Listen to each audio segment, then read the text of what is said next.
العليم من الشيطان اللعين الرجيم. بسم الله الرحمن الرحيم. الحمد لله العلي عن شبه المخلوقين، الغالب لمقال الواصفين، الظاهر بعجائب تدبيره للناظرين، الباطن بجلال عزته عن فكر المتوهمين، العالم بلا اكتساب ولا ازدياد ولا علم مستفاد، المقدر لجميع الأمور بلا ربية ولا ضمير، الذي لا تغشاه الظلم ولا يستضيء بالأنوار، لا يرهقه ليل ولا يجري عليه نهار، ليس إدراكه بالأبصار ولا علمه بالأخبار، والصلاة والسلام على سيد أصل ما في الوجود، سر الله في كل موجود، نقطة دائرة الوجود، صاحب اللواء الحمد والمقام المحمود، أبي القاسم محمد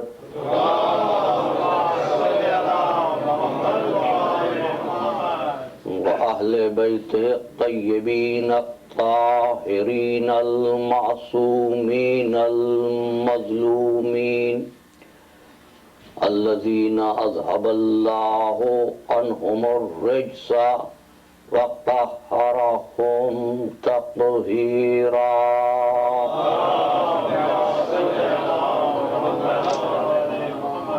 أما بعد فقد قال الله تبارك وتعالى في محكم كتابه المبين وهو أصدق الصادقين. بسم الله الرحمن الرحيم. ولو من في السماوات والأرض ومن عنده لا يستكبرون عن عبادتي ولا يستحسرون، يسبحون الليل والنهار لا يفترون. صلوات. محمد وآل محمد بلندر صلوات. نعرہ حیدری. عبدیت اور عبادت کے عنوان پر تیسری مجلس سے مخاطبت کا شرف حاصل کیا جا رہا ہے. مقصود گفتگو یہ ہے کہ ایمان کی بنیادیں اس قدر مستحکم ہو جائیں کہ شاعر اللہ کے احترام سے ایمان کے شیشے میں بال نہ پڑنے پائے. میں نے آج سورہ انبیاء کی آیات کو تلاوت کرنے کا شرف حاصل کیا، اور ظاہر ہے اس گفتگو میں آج کی مجلس کے بعد میں ترجمہ نہیں کروں گا، لہذا آپ حضرات متوجہ ہوں. گفتگو کا آغاز ہو. ارشاد ہوا وَلَوْ مَنْ فِي السَّمَاوَاتِ وَالْأَرْضِ، جو کچھ آسمانوں میں ہے اور جو کچھ زمین میں ہے، میں ان کا پروردگار ہوں۔ زمین پر جن و انس رہتے ہیں، آسمانوں پر فرشتے رہتے ہیں، تمام مخلوقات تو آ گئی، لیکن پھر فرمایا کہ زمین و آسمان میں جو ہیں میں ان کا پروردگار ہوں، وَمَنْ عِنْدَهُ ان کا بھی پروردگار ہوں جو میری عندیت میں رہتے ہیں۔ تو عزیزو، انسان زمین پر آیت میں آ گئے، فرشتے آسمان پر اس آیت میں آ گئے، یہ کون ہیں جن کا ذکر عندیت پروردگار سے ہو رہا ہے؟ لا یستکبرون عن عبادتی، جو میری عبادت سے تکبر نہیں کرتے، ولا یستحسرون اور کبھی بھی عبادت کرتے ہوئے تھکتے نہیں ہیں، بشر ہو اور نہ تھکے، یسبحون اللیل والنہار لا یفترون، صبح و شام اس کے نام کی تسبیح پڑھتے ہیں، لا یفترون، تھکنا تو ایک طرف، ان کو اونگ بھی نہیں آتی۔ ام اتخذوا آلہۃ من الارض ہم ینشرون، ان سے پوچھو جنہوں نے زمین سے دوسروں کو خدا بنا لیا ہے، کیا ان کے بنائے ہوئے خدا مردے زندہ کر سکتے ہیں؟ تو آپ کو خداوند متعال کی شان معلوم ہو جانی چاہیے جو مردے زندہ کر سکے۔ تو اب اگر کوئی مردے زندہ کرتا ہوا نظر آئے اور کوئی اس کو خدا سمجھ لے تو عزیزو، ایسی ایک منزل تھی کہ جہاں پر نمرود ملعون کے دربار میں حضرت ابراہیم علیہ السلام سے مکالمہ ہو رہا تھا اور دلیل دی جا رہی تھی ربوبیت پر، تو ایک مرتبہ حضرت ابراہیم علیہ السلام نے فرمایا کہ اگر تو خدائی کا دعویٰ کرتا ہے، میرا خدا وہ ہے جو مشرق سے آفتاب کو طلوع کرتا ہے، تو ذرا مغرب سے طلوع کر کے دکھا۔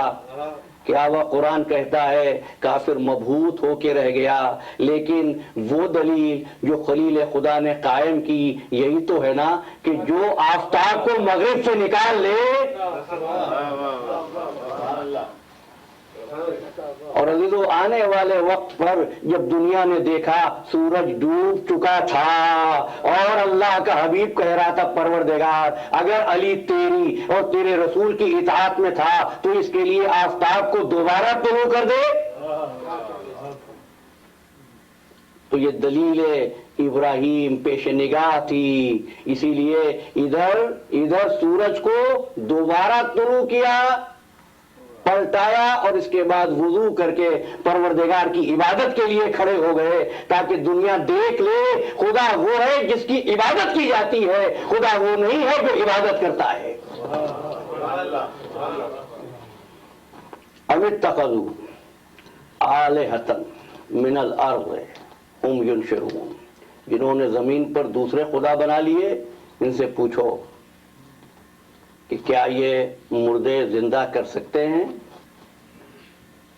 پھر ارشاد ہوا لو کان فیہما آلہۃ الا اللہ، اگر زمین میں ایک اللہ کے علاوہ دوسرے خدا ہوتے، میں بڑی توجہ رہے تب گفتگو ہو سکے گی، لو کان فیہما آلہۃ الا اللہ لفسدتا، اگر زمین و آسمان میں ایک خدا کے علاوہ اور خدا ہوتے تو زمین و آسمان تباہ ہو جاتے۔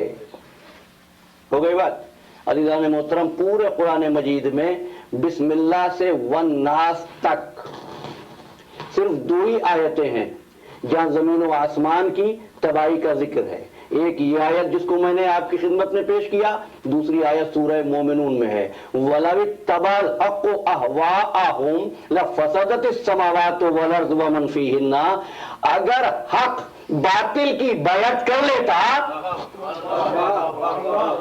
اگر حق باطل کی بیعت کر لیتا لَفَسَدَتِ السَّمَاوَاتُ وَالْأَرْضُ، زمین و آسمان تباہ ہو جاتے۔ آپ نے دیکھا کتنی مماثلت ہے، اگر کئی خدا ہوتے تو زمین و آسمان برباد ہو جاتے، اگر حق باطل کی بیعت کر لیتا۔ اب حق کون ہے؟ جو پہنچ گئے ان کے لیے نہیں، جو ابھی تک سوچ رہے ہیں ان کے لیے ایک جملہ کہہ رہا ہوں، کون بیعت کر لیتا کس کی؟ وَلَوِ اتَّبَعَ الْحَقُّ أَهْوَاءَهُمْ لَفَسَدَتِ السَّمَاوَاتُ وَالْأَرْضُ، اگر حق باطل کی پیروی کر لیتا، اگر حق باطل کی بیعت کر لیتا تو حق کون ہے بھول گئے؟ رسول اللہ نے فرمایا تھا الحق مع الولی والعلی مع الحق۔ تو اب ایک بات تو واضح ہوئی نا، علی کی بیعت کو پروردگار اپنی بیعت قرار دے رہا ہے، علی کی بیعت کو اپنی بیعت قرار دے رہا ہے۔ اسی لیے تو جس وقت بیعت ہو رہی تھی، واقعی کی تفصیل مقصود نہیں ہے، کیا ہوا؟ رسول اللہ نے اپنا ہاتھ رکھا، اصحاب کرام نے ہاتھ رکھنا شروع کیا، ہاتھ رکھتے گئے یہاں تک کہ ہاتھوں کا ٹیلا بن گیا۔ اتنے میں خیبر شکن تشریف لائے، علی نے اپنا ہاتھ رکھا، آواز قرآن آئی ید اللہ فوق ایدیہم، اللہ کا ہاتھ ان ہاتھوں کے اوپر ہے۔ صلوات پڑھ دیں۔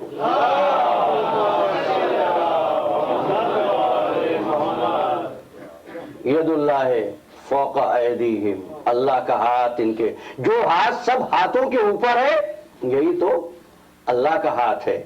عزیزان محترم، بس یہیں سے گفتگو شروع ہوتی ہے۔ یہ آیات کا ترجمہ تھا جو میں نے آپ کی خدمت میں پیش کیا۔ عنوان گفتگو عبدیت اور عبادت۔ جو عبدیت بجا لائے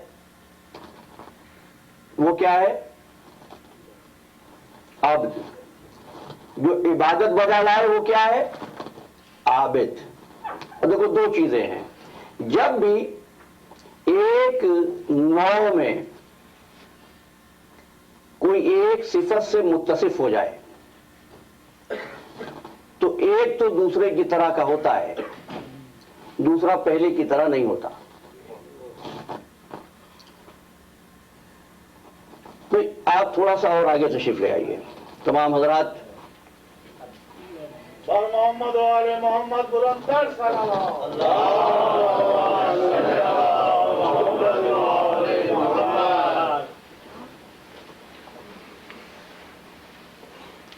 اچھا، پوری توجہ ہے؟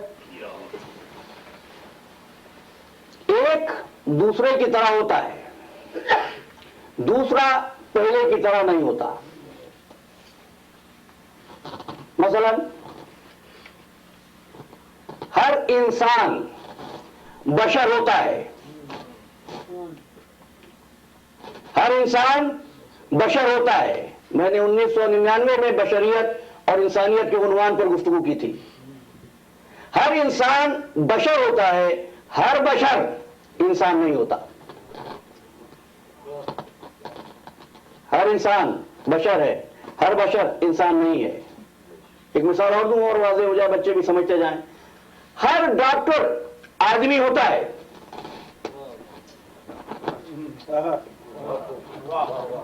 ہر آدمی ڈاکٹر نہیں ہوتا۔ ٹھیک عزیزان گرامی، ہر ڈاکٹر آدمی، ہر آدمی ڈاکٹر نہیں، ہر انسان بشر، ہر بشر انسان نہیں۔ لیکن عبد اور عابد میں یاد رکھو، ہر عبد عابد نہیں ہوتا، ہر عابد عبد نہیں ہوتا، ہر عبد عابد نہیں ہوتا۔ ایسا نہیں ہے میرے عزیزو، عابد عبد نہیں ہوتا، عبد عابد نہیں ہوتا۔ آپ خاموش ہو گئے؟ مثال دوں بھائی، دیکھو ابلیس عابد تھا، عبد نہیں تھا۔ ابلیس عابد تھا، عبد نہیں تھا۔ فرعون عبد تھا، عابد نہیں تھا۔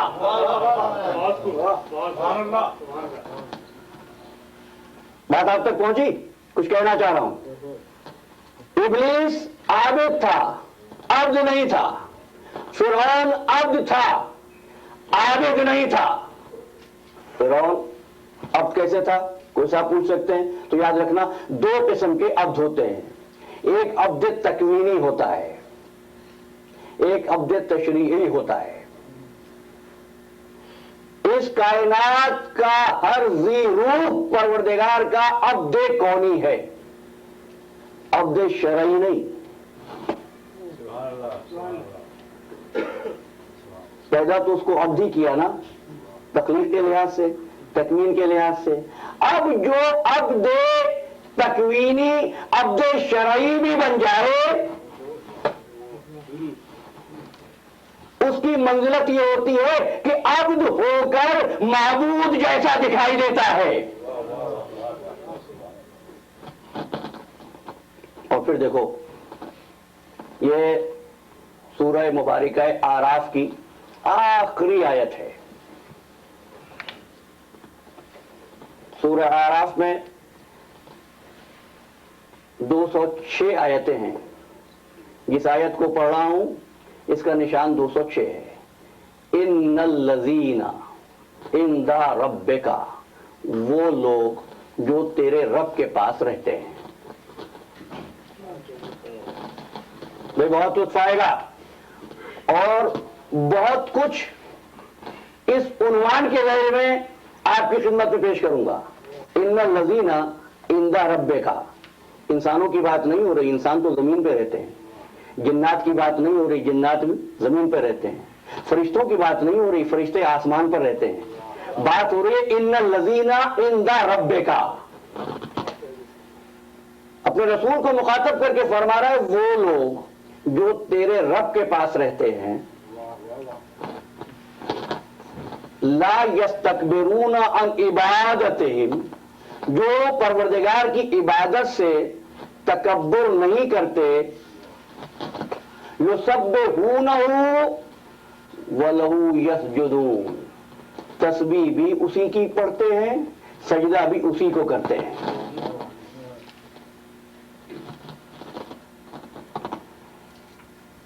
پروردگار نے نہ فرشتوں کی تسبیح کو تسبیح کہا، نہ انسانوں کے سجدوں کو سجدہ کہا، بات کی بس اس کے نام کی تسبیح تو وہی پڑھتے ہیں جو اس کی اندیت میں رہتے ہیں۔ آپ سوچیں گے ہماری عبادت کیا ہے؟ تو عزیزو ایک بات کہہ رہا ہوں، سوائے محمد و آل محمد کے، جملہ سن لو دلیل دوں گا، سوائے محمد و آل محمد کے اس کائنات میں کسی نے اللہ کی عبادت نہیں کی۔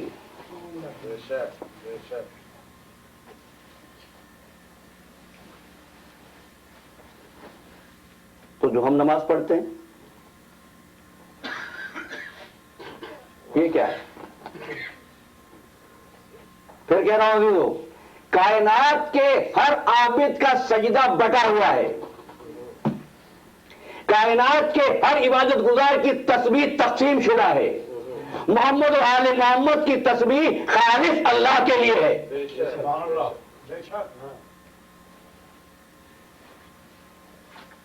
میں کہوں پروردگار، تو بات واضح ہو جائے ایک جملے میں، پروردگار ہم تو گناہگار ہیں، یہ تیرے فرشتے ان کی عبادت کی بات بھی نہیں کر رہا، ان کے لیے بھی نہیں کہتا کہ خالص عبادت کرتے ہیں، آواز قدرت آئے گی تو انہیں دیکھا نہیں تھا یہ فرشتے آدم کو سجدہ کر رہے تھے۔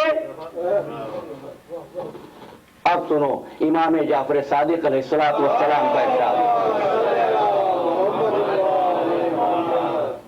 آپ فرماتے ہیں نحن عبدنا اللہ، ہم نے اللہ کی عبادت کی، فَأَمَّا سَائِرُ النَّاسِ عَبَدُوا بِصُورَةِ الْعِبَادَةِ، فقط ہم ہیں کہ اللہ کی عبادت کی، باقی مخلوقات نے تو عبادت کی شکل دیکھ کر عبادت کی ہے۔ پھر تمہاری نماز کیا ہے؟ حضور کو دیکھا، نماز پڑھنا شروع کی، تمہاری نماز اصل میں محمد عربی کی نماز کی شبیہ ہے، تمہارا روزہ محمد عربی کے روزے کی شبیہ ہے، تمہارا حج محمد عربی کے حج کی شبیہ ہے، تو پورا اسلام تو شبیہوں پر بن گیا۔ محمد و آل محمد بلندر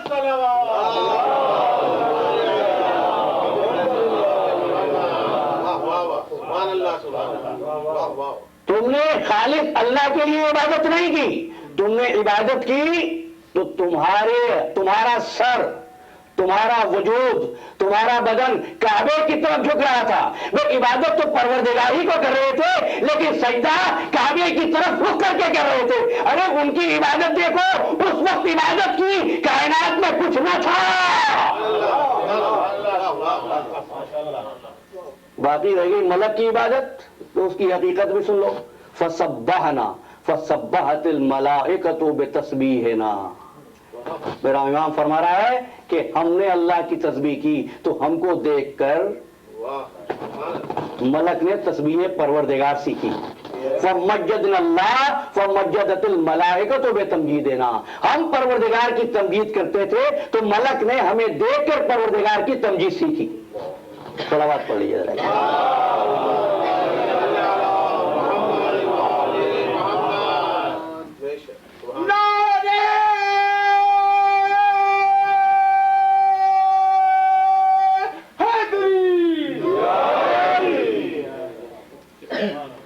الحمدللہ. اب آپ کی توجہ میری طرف ہے. میں ایک بات عرض کر دوں، عبادت اور عبدیت. دوسرا جملہ یاد کر لو. عبادت جو ظاہری اعضاء سے ہو، عبدیت جو دل کی گہرائی سے ہو. عبادت قیام، رکوع، سجود، تمہارے ہاتھ، تمہارے پیر، تمہارے گھٹنے انوالو ہے نا، یہ عبادت ہے. عبدیت کیا ہے؟ عبدیت وہ ہے جس میں قلب شامل ہو جائے، وہ عبدیت ہے. اب فرماتا ہے میرا امام، یہ حضرت امام زین العابدین علیہ السلام کی تعلیم کا در ہوا ہے. اللہم انی اسألک ایمانا تباشر بہ قلبی. بار الہ، میں اس عبادت کا سوال کر رہا ہوں جس میں میرا دل شامل ہو جائے. کیونکہ جب تک دل شامل نہیں ہوتا یقین صادق نہیں آتا. ابھی تو فرما تباشر بہ قلبی و یقینا صادقا. میرا قلب شامل ہو جائے اور یقین صادق حاصل ہو جائے. عبادت رکی اعضاء تک، عبدیت اتری دل کی گہرائی تک. اللہ کہا ہے ات اللہ بقلب سلیم. میں دیکھو اس لیے کہتا ہوں سر کا جھکا دینا آسان ہے، اس کا عبد بن جانا مشکل ہے. بات واضح کرتا ہوں. دیکھو سرکار ختمی مرتبت نے فرمایا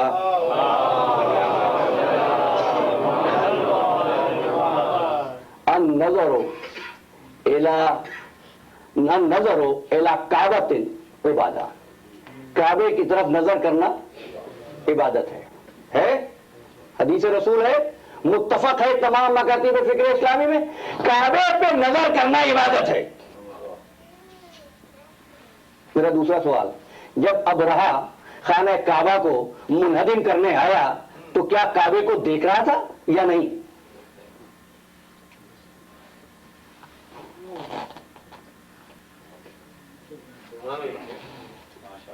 اس قدر خاموشی. النظر الی کعبۃ عبادہ. کعبے کی طرف نظر کرنا عبادت. بھئی کعبے کو تو ابو جہل نے بھی دیکھا تھا، کعبے کو تو ابرہہ نے بھی دیکھا تھا. اب حدیث رسول کا کیا کرو گے؟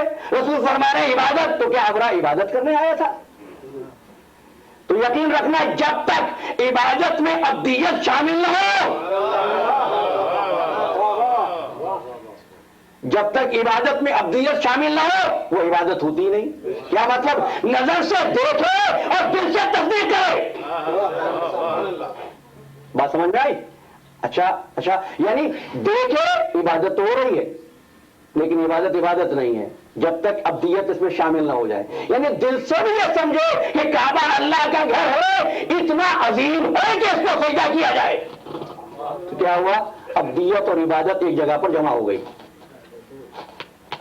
تو اس لیے کہتا ہوں اگر اپنی عبادتوں کو عبادت بنانا چاہتے ہو اگر اپنی عبادتوں کو عبادت بنانا چاہتے ہو تو اس میں عبدیت کو شامل کرو.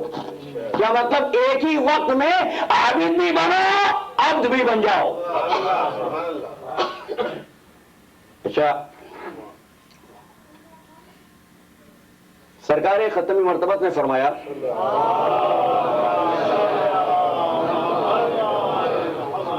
النظر الی وجہ علی عبادہ، ہے نا؟ علی کے چہرے کی طرف نظر کرنا عبادت. پھر فرمایا ذکر علی عبادہ، علی کا ذکر کرنا عبادت. پھر فرمایا کہ حب علی عبادہ، علی سے محبت کرنا عبادت. وہ ایک ہی بات کہتے، علی کے چہرے کی طرف نظر کرنا عبادت. یہ تین باتیں کیوں کہیں؟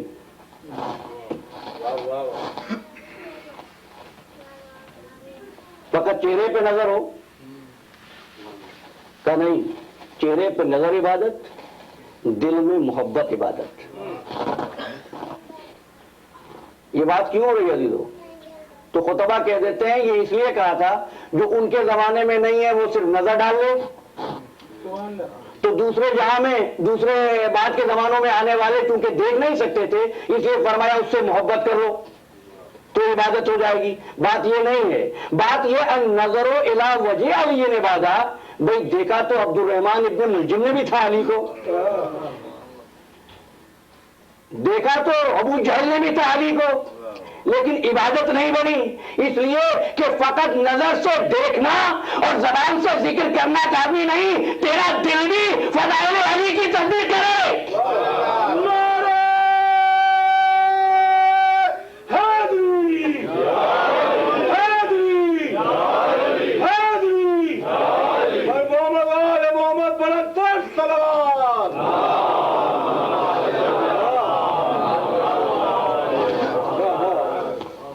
تیرا دل بھی تصدیق کرے. تو عزیزو بات یہاں تک پہنچی. دل ہوتا کیا ہے؟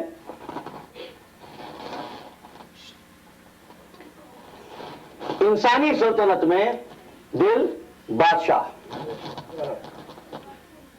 تو دماغ کیا ہے؟ وزیر.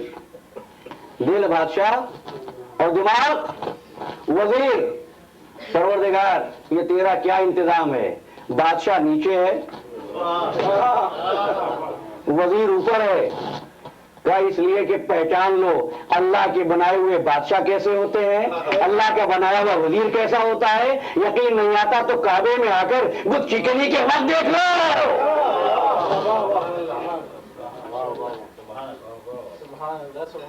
تو یہ دل کتنا عظیم ہے. تو جملہ یاد رکھنا، ایک ہی وقت میں عابد بھی، ایک ہی وقت میں عبد بھی. عابد بنو گے اعضاء کی حرکات سے، عبد بنو گے دل کے یقین سے.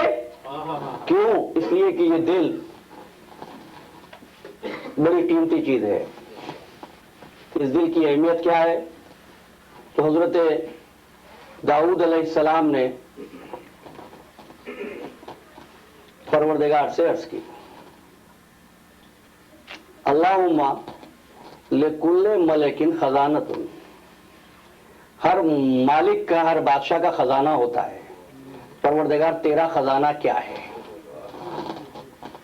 تو پروردگار عالم نے ارشاد فرمایا داؤد سن لے میرا خزانہ کیا ہے. فرمایا ان خزانتی اعظم من العرش اوسع من الکرسی. بہت لطف آئے گا اگر توجہ دی. اعظم من العرش اوسع من الکرسی اطیب من الجنہ ارجن من الملکوت. میرا خزانہ عرش سے بڑا ہے، میرا خزانہ کرسی سے وسیع تر ہے، میرا خزانہ جنت سے زیادہ پاک ہے. وَأَزْيَنُ مِنَ الْمَلَكُوتِ، اور میرا خزانہ ملکوت سے زیادہ سجا ہوا ہے. ارض المعرفہ والسماء والایمان، میرے خزانے کی زمین معرفت کی ہے اور میرے زمین کے خزانے کا شامیانہ، میرے خزانے کا شامیانہ ایمان کا ہے. شمس والشوق وہاں پر شوق کا سورج طلوع ہوتا ہے، والقمر والمحبہ، محبت کا چاند طلوع ہوتا ہے، نجومها الخواتر مطرها الرحمہ سحابها العقل، کیا ہوتا ہے وہاں پر فکر کے موتی، فکر کے ستارے اگتے ہیں، عقل کا بادل چھایا رہتا ہے، الجار والسطاحہ واسمان والنجمہ والطاعت کی شاخیں ہیں، حکمت کا پھل ہے، ولو ابواب اربع، اس کے 4 دروازے ہیں، 4 دروازے ہیں، علم کا دروازہ، حلم کا دروازہ، صبر کا دروازہ، رضا کا دروازہ۔ داؤد پوچھنے لگے پروردگار تیرا یہ خزانہ کہاں ہے؟ کہا میرا یہ خزانہ مومن کے دل میں ہے۔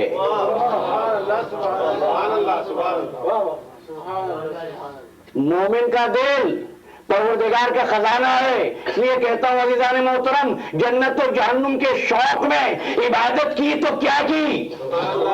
وہ جنت کا شوق، جہنم کا خوف، یہ یا تاجروں کی عبادت ہوتی ہے یا مزدوروں کی عبادت ہوتی ہے، عبد کی اطاعت نہیں ہوتی۔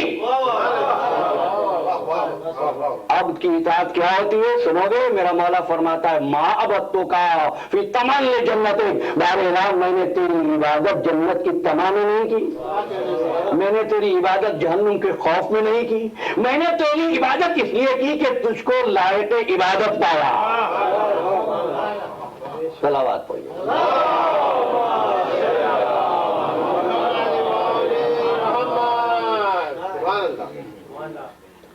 مومن کا دل جنت سے زیادہ پاکیزہ، جنت سے زیادہ پاکیزہ، کرسی سے زیادہ وسیع، ملکوت سے زیادہ مزین، ایمان کی بارش ہوتی ہے، عقل کا بادل ہے، حکمت کا پھل ہے، اطاعت کی شاخیں ہیں، یہ مومن کا دل ہے۔ اس دل میں خاص بات کیا ہے عزیزو؟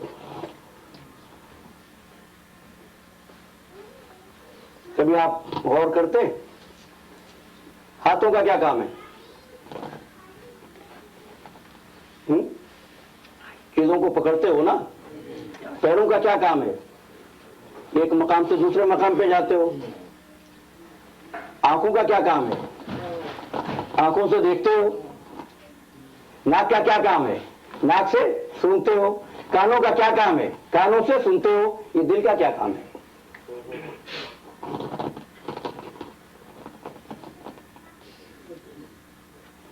پتہ بھی نہیں چلتا، ہر عضو کی حرکت دیکھتے ہو۔ حیات تمہاری جسم کے اس حصے کی بدولت ہے جو حاضر نہیں غائب ہے، لیکن یہ غائب عضو کتنا اہم ہے؟ یہ ہے تو سب کچھ ہے، یہ نہیں ہے تو کچھ بھی نہیں ہے۔ اب بلاؤ ماہرین کو، بڑی ذمہ داری سے بات کر رہا ہوں۔ دل کو دل کیوں کہتے ہیں عزیزو؟ سنو، انسان جب خلق ہوتا ہے، جب شکم مادر میں نطفے میں جان پڑتی ہے، تمام اعضاء بننے کے بعد ایسے ہی ہوتے ہیں جیسے مردہ۔ سب سے پہلے جو عضو کام کرتا ہے وہ دل ہے، اس لیے کہتے ہیں اول ساکن اول متحرک فی بدن انسان فہو قلب، وہ پہلا آرگن جو ایکٹیو ہوتا ہے حیات انسانی میں وہ انسان کا دل ہے۔ انسان خلق ہو گیا، اب کیا ہوا؟ اللہ نہ کرے ہاتھ پہ فالج گرا، ہاتھ بیکار، ایکسیڈنٹ ہو گیا، ٹانگ بیکار، اعضاء کٹتے جا رہے ہیں، زندگی اب بھی باقی ہے۔ دوسرے اعضاء کے کنٹرول میں زندگی نہیں ہے۔ بھئی کیا بات ہوئی؟ بھئی یہ صاحب تو ہے مگر ان کو نظر نہیں آتا، آنکھیں نہیں ہیں، ان کو سنائی نہیں دیتا، کان نہیں ہے، عزیزان محترم چل نہیں سکتے کہ ٹانگ سے محروم ہے، لیکن اتنے اعضاء سے محروم ہونے کے بعد بھی زندہ ہیں۔ اگر یہ کہا جائے کہ صاحب ان کا دل بند ہو گیا ہے، اب کوئی چل کے دکھائے، اب کوئی کام کر کے دکھائے، نہیں صاحب، جب دل بند ہو گیا تو سب کچھ بند ہو گیا۔ گویا کہ حیات انسانی کی ذمہ داری اس دل کی تھی۔ اس لیے کہتے ہیں اواخر ساکن یسکن فی بدن الانسان فهو قلبه، وہ آرگن جو سب کے آخر میں کام روکتا ہے، جو آخر میں ساکن ہوتا ہے، وہ انسان کا دل ہوتا ہے. اسی لیے قلب کو بادشاہ کہتے ہیں، دل کو بادشاہ کہتے ہیں. بادشاہ کون؟ آپ قلب کو بادشاہ کیوں کہتے ہیں؟ اس لیے کہ جب کچھ نہ تھا یہ کام کر رہا تھا، جب سب چلے گئے یہ باقی رہا. تو بادشاہ کی تعریف سمجھ میں آ گئی. وہ حیات انسانی کا قلب بادشاہ، کیونکہ جب کوئی نہیں تھا یہ تھا، سب نے ساتھ چھوڑ دیا یہ تھا. تو اب اگر یہ جاننا چاہتے ہو اس کائنات کا بادشاہ کون ہے، جانو جو سب سے پہلے تھا اور سب سے آخر تک رہے گا. محمد بلند در سلام.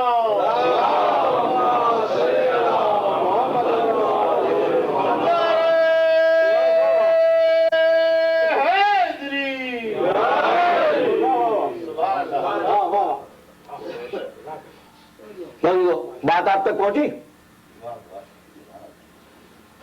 چلیں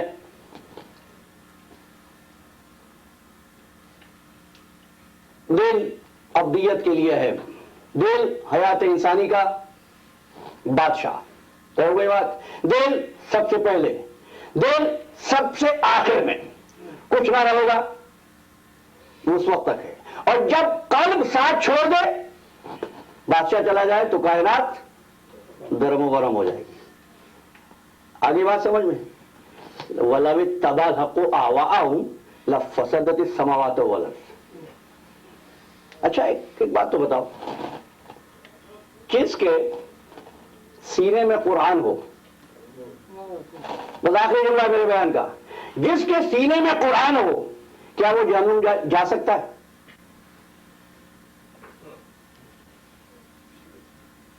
جی نہیں جا سکتا. کسی بھی مکتبہ فکر کے عالم سے یہ مسئلہ دریافت کرو کہ جس کے سینے میں قرآن ہو کیا وہ جہنم میں جا سکتا ہے؟ سب کہیں گے نہیں. جس کے سینے میں قرآن ہو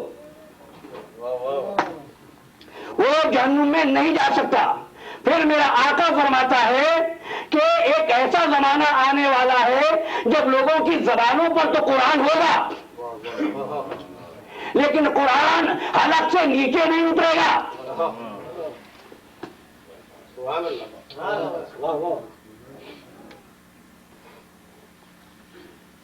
حلق سے نیچے کیوں نہیں اترتا؟ اب زبان سے پوچھو کہ منہ میں رہتی ہے، ذہن میں پھرتی ہے، الفاظ کو نیچے اترنے کیوں نہیں دیتی؟ جواب یہ ملے گا حلق سے چھان کر دیکھ لیتی ہوں دل میں علی کی محبت ہے. جوان جوان کلی کلی، نگر نگر گلی گلی، نعرہ حیدری و محمد آل محمد بلند در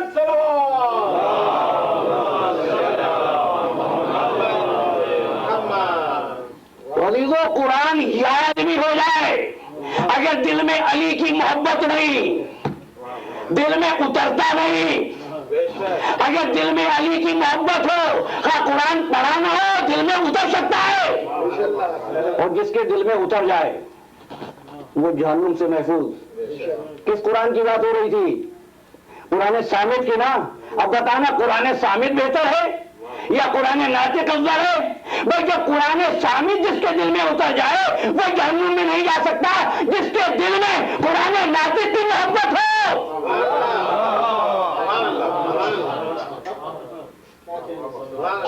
بات آپ تک پہنچ گئی؟ میں بہت تھکا ہوا تھا. اور تو اب عبادت کیا ہے عزیزو؟ عبادت ہے کہ نماز میں تمہارا سر کعبے کی طرف جھکے. پھر کہہ رہا ہوں نماز میں سر کعبے کی طرف جھکے یہ عبادت ہے. دل روح کعبہ کی طرف جھکے یہ ابدیت ہے.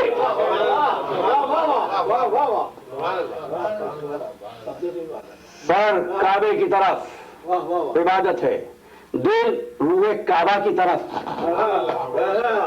یہ ابدیت ہے۔ بتا دو کسی اور نے اس خضوع و خشوع سے نماز پڑھی ہو جس طرح علی پڑھتا تھا؟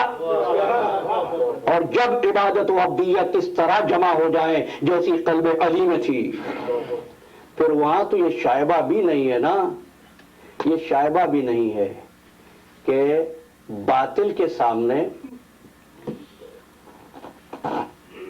علی کا سر جھک جائے۔ جب علی کا سر نہیں جھک سکتا تو اس کا سر جھک جائے جس کے دل میں علی کا دل ہے۔ یہ جملہ کسی دوست کا نہیں، دشمن کا ہے۔ جب حکم دیا گیا حسین سے بیعت لے لو تو کہتا ہے میں جانتا ہوں حسین کے دل میں، حسین کے دل میں، حسین کے بدن میں، حسین کے وجود میں علی کا خون ہے۔ نہ علی نے سر جھکایا نہ حسین سر جھکائے گا۔ یہ سر کٹا تو سکتے ہیں، سر جھکایا نہیں کرتے۔ حسین نے نتائج پہ غور کرنے کے بعد گھر لٹ جائے گا منظور، عزیز قتل کر دیے جائیں گے منظور،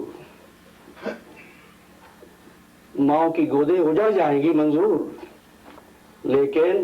لیکن وارث ابدیت کا سر جھک جائے نہیں، نہیں۔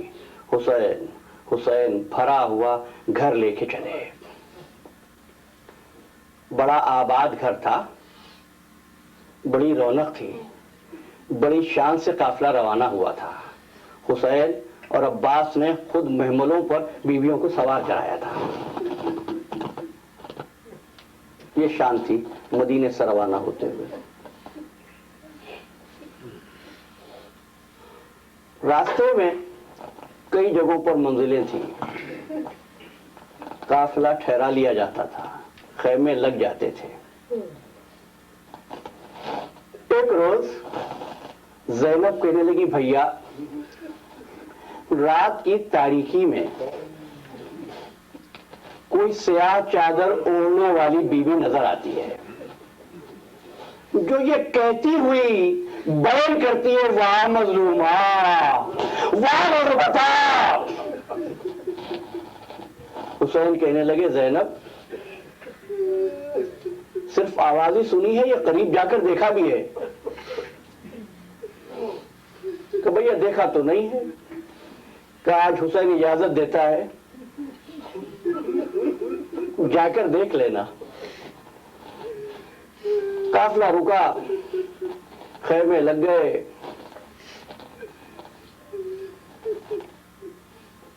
جب رات ہو گئی علی کی بیٹی آرام کرنے کے لیے جا رہی تھی کہ ایسے میں رونے کی آواز آئی کہ بھیا وہ آواز آ رہی ہے وہ بیوی نظر آ رہی ہے۔ کہا زینب جا کے دیکھو تو ایک مرتبہ علی کی بیٹی اس بیوی کی طرف بڑھی، قریب جا کے کہتی ہے بیوی بھائی تو میرا ہے حسین، سفر تو میں نے کیا ہے، کیوں کی روتی ہے؟ تو ایک مرتبہ اپنے چہرے سے چادر ہٹا کے کہتی ہے زینب کیا ایسی گزر گئی کہ مجھ کو بھی نہیں مل جانا؟ تمہاری آواز گریہ بلند ہوئی۔ اللہ تمہاری گودوں کو آباد رکھے۔ آج محرم کی تیسری ہے، بس چند جملے سنو۔ جس وقت حر ابن یزید الریاحی خدمت حسین میں آیا ہے، مولا کیا میری خطا معاف ہوگی؟ حسین فرمانے لگے حر میں نے تجھے معاف کیا، میرے اللہ نے تجھے معاف کیا۔ حر تھر تھر کانپنے لگا۔ ذرا سوچو تو صحیح، جنت کا مالک جس کو معاف کر دے وہ تھر تھر کانپ کیوں رہا تھا؟ حر روتا کیوں ہے؟ تو حر کہتا ہے آقا جس وقت میں نے تیرے گھوڑے کی لگام پہ ہاتھ رکھا تھا میں صرف تیرا ہی تو مجرم نہیں ہوں، زینب کے رونے کی آواز آئی تھی۔ جب تک زینب معاف نہ کر دے ایسے میں شہزادوں نے آ کر کہا ہماری والدہ سلام دے رہی ہے، ایک مرتبہ سر پیٹ لیا علی کی بیٹی۔ بس بات جملے سنو۔ کربلا کے شہیدوں کا حال پڑھا، تم سنتے بھی ہو، مقاتل دیکھے، روایتیں دیکھی، عزاداروں حسین ہر ایک کی آواز پر مدد کرنے کے لیے پہنچے ہیں، مگر مجھے کوئی شہید ایسا نہیں ملا جس کے زخم پر حسین ابن علی نے کوئی کپڑا باندھا ہو۔ بس ایک شہید ہے کربلا کا، جب وہ زخمی ہو کر گیا ہے اور حسین پہنچے، کپڑا ہی نہیں باندھا، زخمی کو نہیں باندھا، ارے سیدہ کے ہاتھ کا بنا ہوا رومال تھا، رومال سیدہ اڑ کے زخمی سر پہ باندھ کے کہنے لگے، تیری ماں نے کیا اچھا نام رکھا تھا، دنیا میری آواز، آخرت میری آواز، اڑ کے سر کو، اڑ کے زخم کو باندھ دیا۔ لیکن میں کہوں گا روح فاطمہ تڑپ گئی ہوگی، اے میرے لال حسین، اڑ کے زخم کو تو باندھ دیا، مگر تو جب زخموں سے چور چور ہو کے گرے گا، ارے ماں کی تو زخم کو باندھے حسین کے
مومن کی نشانی ہے، شبیر تیرا ماتم مومن کی نشانی ہے، شبیر